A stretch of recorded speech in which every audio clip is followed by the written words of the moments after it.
বইমেলার শেষ দিন গিয়ে কি করলাম সেটাই থাকবে আজকের ভিডিওতে। সো আসসালামু আলাইকুম। এটি আসলে 27শে ফেব্রুয়ারির ভিডিও, মানে সেকেন্ড লাস্ট বইমেলার দিন। ওই দিন আমি জ্যাম ঠেলে চলে যাই হচ্ছে বইমেলা। এত ফুল দেখে অবশ্যই বুঝতে পেরেছেন যে আমি শাহবাগে মাত্রই পদার্পণ করেছি।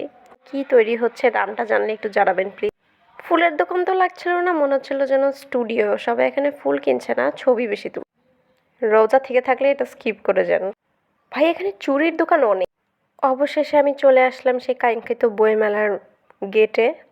এই যে এখান থেকে আমি এখন এন্ট্রি মারছি, ভাবছিলাম যে টিকিট কাটতে হয় কিনা, কিন্তু না, এখানে ফ্রি এন্ট্রি। এটা শুনে ভাববেন না যে আমি কোনো জীবনেও বইমেলায় যাইনি। ছোটবেলায় মাত্র একবারই গেছিলাম আব্বুর সাথে, আর এবার সেকেন্ড টাইম। ঢোকা মাত্রই দেখি কিছু শিল্পীরা অঙ্কন করছে, আর্টগুলো অনেক সুন্দর লাগলো। কিন্তু একটা জিনিস লক্ষ্য করলাম, সেটা হচ্ছে বই কোথায়, বইয়ের স্টল কোথায়। এখানে দেখুন মিস্টার নুডলসের স্টল। আরে বাণিজ্য মেলায় আসলাম নাকি? আবার দেখুন এখানে কি ডাচ বাংলার স্টল। বাণিজ্য মেলায় আসলাম নাকি বই মেলায়? অবশেষে একটা বইয়ের স্টল দেখতে পাইলাম। বাংলা একাডেমি থেকেই শুরু হইলো দেখা। এরপর দেখুন এই যে এখন পেয়ে গেলাম হাঁটতে হাঁটতে বিভিন্ন বইয়ের স্টল। এগুলো সব বইয়ের স্টল। মোটামুটি লেভেলের ভিড় ছিল। আমি গেছিলাম আমার হচ্ছে বৃহস্পতিবারের দিন। শুক্রবারে আসলে হয়তো একটু বেশি ভিড় থাকতো, কিন্তু দেখুন স্টলগুলো পুরোই ফাঁকা। বইমেলাতে এখন তেমন একটা ভিড় নেই। বেশি ভিড় আমি দেখলাম হচ্ছে সোহরাওয়ার্দী উদ্যানের ওদিকে ছিল। লাইক ওদিকে প্রচুর মানুষ ছিল। আমি ওটা রেকর্ড করি নাই, কারণ ওইদিকে যাওয়ার পর তো আমি পুরোই হারাই গেছিলাম। মানে এত সুন্দর প্লেস, চারিদিকে পানি এবং এত সুন্দর শান্ত একটা পরিবেশে বসে থাকতে খুবই ভালো লাগতেছিল। ওইটা আমার রেকর্ড করতে আমি ভুলে গেছি। এত সুন্দর একটা জায়গা ছিল। নেক্সট টাইম গেলে রেকর্ড করব। এই যে একটা ছবি দিয়ে দিলাম। কিছু দূর হাঁটতেই কিডস জোনে পৌঁছে গেলাম, যেখানে শিশুতোষ বইগুলো পাওয়া যায়।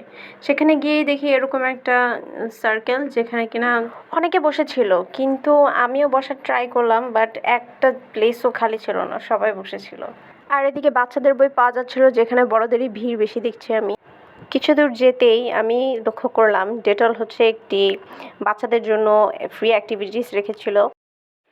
এগিয়ে যেতে লক্ষ্য করলাম বাচ্চাদেরকে কালারফুল বলসগুলো ম্যাচ করাতে হবে। এরপর তারা ম্যাচ করাতে পারলে তাদের জন্য ফ্রি গিফটস থাকবে। এটাই বাচ্চাকালে না আসতে পারার আফসোস বুকে নিয়ে আমি চললাম সামনের দিকে চোখ পড়তেই দেখলাম একটি নীল গেট। কৌতূহল থাকায় তাৎক্ষণিকভাবে আমি সেই নীল গেটের ভিতর ঢুকে পড়লাম। এরপর দেখতে পেলাম মজার খাবার।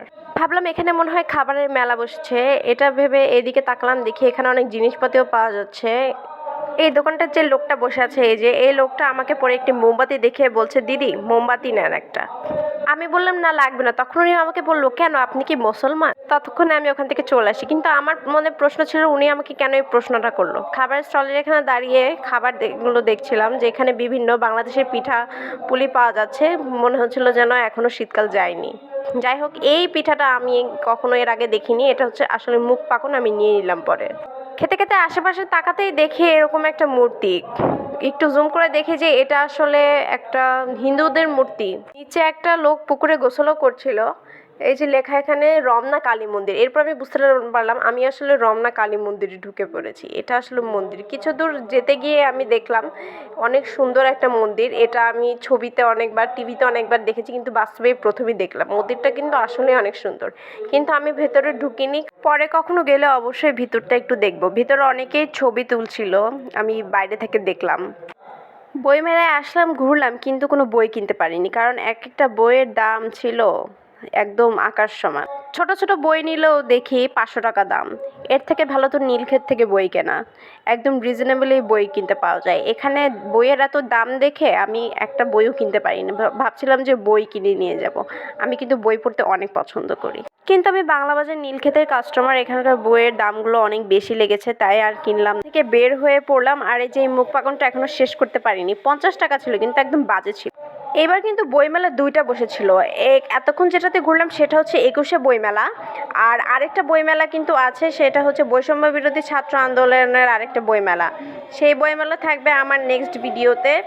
সেখানেও আমি গিয়েছিলাম। এই যে ওই গেটটা, এই যে দেখতে পাচ্ছেন যেটা। আমার নেক্সট ভিডিও থাকবে এই বইমেলা নিয়ে, কেউ মিস করবে না। সবাই ভালো থাকবেন। আল্লাহ হাফেজ।